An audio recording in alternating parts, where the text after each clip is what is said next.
Hello friends, welcome to Ramya study TNPSC.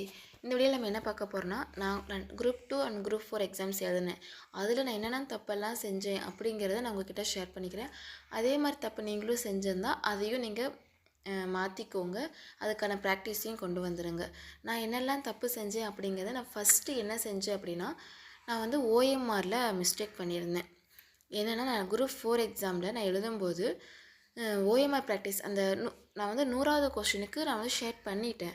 101வது கொஸ்டினால ஜிஎஸ்க்கு நான் போன time shade பண்ணும்போது நான் என்ன பண்ணிட்டேன்னா 100வது கொஸ்டின்லேயே போய் ஷேர் பண்ணி வச்சுட்டேன். 101வது கொஸ்டினுக்கும் 100வது கொஸ்டினே நான் ஷேர் பண்ணிட்டேன். அப்போ எனக்கு கவுண்டிங் மிஸ்டேக் கண்டிப்பாக தப்பாக தானே வரும். அப்போ எனக்கு 201 கொஸ்டின்ஸ் வந்துச்சு. அப்போ டோட்டல் பண்ணி நான் அவங்க வந்திருப்பாங்க இல்லையா இன்விஜிலேட்டர், அவங்கக்கிட்ட நான் கேட்கும்போது அவங்க சொல்லியிருந்தாங்க, அப்போ நீங்கள் வந்து ஒரு இது விட்டுட்டு நீங்கள் ஆட் பண்ணி போடுங்க, டோட்டலாக இங்கே 200 வர மாதிரி நீங்கள் போட்டுருங்க அப்படின்னாங்க. ஆனால் எப்படி போட்டாலும் எனக்கு அந்த 100வது கொஸ்டினுக்கான மார்க்கும் போச்சு, 101க்கான மார்க்கும் போச்சு. இங்கே கீழே டோட்டல் பண்ணி போடுறப்ப அங்கே வரக்கூடிய மார்க்கும் போயிடுச்சு. ஓவராலாக ஏல இவ்வளோ, பியில் இவ்வளோ, சியில் இவ்வளோன்னு போடுவோம் இல்லையா, அதுலேயும் 5 மார்க்ஸ் போயிடுச்சு. ஸோ நான் வந்து அந்த எக்ஸாம் எழுதி முடிச்சோடனே நான் கற்றுக்கிட்ட ஒரே விஷயம் ஓஎம்ஆர் ப்ராக்டிஸ் பண்ணணும் அப்படிங்கிறது. ரெண்டாவது, டைம் மேனேஜ்மெண்ட். நான் என்ன பண்ணிட்டேன்னா, இப்போ தமிழ்லாம் எழுதும்போது மேக்ஸிமம் வந்து நம்ம படித்த கொஸ்டினாக தான் இருக்கும், ஆனால் ஆன்சர் மட்டும்தான் இதுவா அதுவா அப்படிங்கிற ஒரு கன்ஃபியூஷன் இருக்கும். கொஸ்டின் நமக்கு தெளிவாக தெரியும். அப்படி இருக்கிற கொஸ்டின்ஸை நான் திரும்ப திரும்ப யோசித்து பார்த்துக்கிட்டே இருந்து நான் அதில் நிறைய டைம் எடுத்துட்டேன். அப்புறம் மேக்ஸ் எல்லாமே நான் தெரிஞ்ச சம் வந்துச்சுன்னா அதில் ஏதோ ஒரு மிஸ்டேக் டக்குன்னு ஆன்சர் வந்துட்டு ஈஸியாக போட்டுருவேன். சப்போஸ் அதில் எனக்கு ஒரு ஆன்சர் வரல அப்படின்னா நான் என்ன பண்ணுவேன், இது நமக்கு தெரிஞ்ச சம்மு, நம்ம இதில் எப்படியாவது ஆன்சர் கொண்டு வந்துடணும் அப்படின்னு லாஸ்ட்டில் போட்டுக்கலான்னு விட மாட்டேன். அதே டைம்லேயே போடணும் அப்படின்னு சொல்லிட்டு நான் உட்காந்துட்டு ரொம்ப நேரம் போட்டுகிட்டே இருந்தேன். அதில் ஒரு சம்முக்கு 5 நிமிஷம் 6 நிமிஷம் அந்த மாதிரி எடுத்துக்கிட்டதுனால எனக்கு அந்த ஜிஎஸ்லாம் போடும்போது நான் கொஸ்டின்ஸை படிக்கிறதுக்கான டைம் கூட எனக்கு கிடைக்காம போச்சு.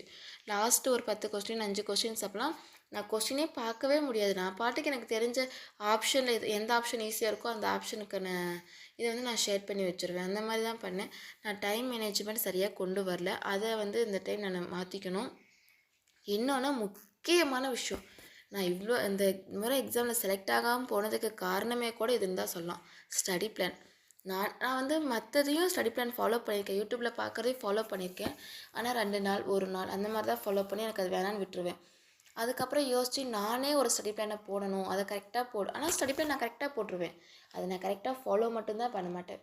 அந்த பிளான்லாம் பார்த்திங்கன்னா அந்த டைமிங்குள்ளே நான் ரிவிஷன் வரைக்குமே போடுற மாதிரி தான் போட்டு வச்சுருப்பேன். ஆனால் அதை 2 நாள் கூட நான் ஃபாலோ பண்ண மாட்டேன்.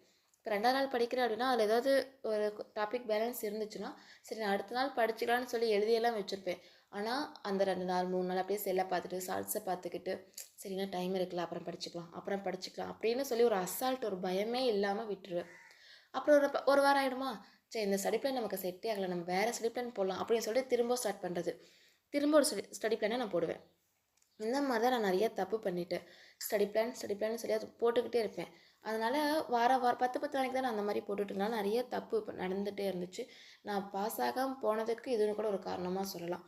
நான் இந்த முறை வந்து ஸ்டடி பிளான் போடுறது எப்படின்னா, கரெக்டாக அந்த 6 மாதத்துக்குமே ரிவிஷனோட சேர்த்து தான் நான் போட போகிறேன். நான் அதை கரெக்டாக ஃபாலோவும் பண்ண போகிறேன். ஏன்னா நான் ஃபாலோ பண்ணலைன்னா கண்டிப்பாக இந்த முறை என்னால் செலக்ட் ஆக முடியாது. இந்த 2025 கண்டிப்பாக நான் கோலை கரெக்டாக ஃபாலோ பண்ணனா மட்டும் என்னால் செலக்ட் ஆக முடியும். அதனால் நீங்களும் ஸ்டடி பிளான் போடுறவங்களா இருந்தீங்கன்னா அதை போட்டால் கரெக்டாக அதை ஒன்றையே ஃபாலோ பண்ணுற மாதிரி வச்சுக்கோங்க. அடிக்கடி ஸ்டடி பிளானை மாற்றிக்கிட்டே இருக்காதீங்க. மாற்ற நமக்கு தான் டைம் வேஸ்ட். ஒரு ஸ்டடி பிளான் போகிறதே கண்டிப்பாக நம்ம ஒரு நாள் எடுத்துப்போம், ஆனால் அதை ஃபாலோ பண்ண மாட்டோம்.